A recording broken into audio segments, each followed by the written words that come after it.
എന്താ കഴിയുന്നേ? എന്റെ എക്സ് മരിച്ചുപോയി. ആര്? മഞ്ജുവോ? ബിന്ദുവോ?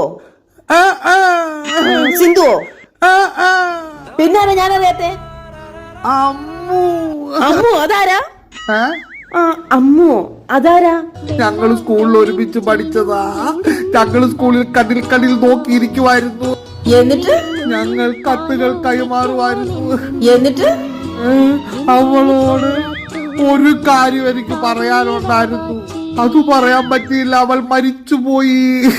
വിഷമിക്കണ്ടേ, ഇവിടെ ഇരിക്കേ. അല്ല, ഈ അമ്മുവിനെ കുറിച്ച് ഇതുവരെ എന്റെ അടുത്ത് പറയാൻ ഞാൻ മറന്നുപോയി. നിങ്ങൾ തമ്മിൽ കാണാറുണ്ടായിരുന്നോ? ഇടയ്ക്കിടയ്ക്ക്. എന്നാലേ പരലോകത്ത് പോയി അവളടുത്ത് പറയാനുള്ളതൊക്കെ പറഞ്ഞിട്ട് അവിടെ തന്നെ കുടിക്കോ കേട്ടോ.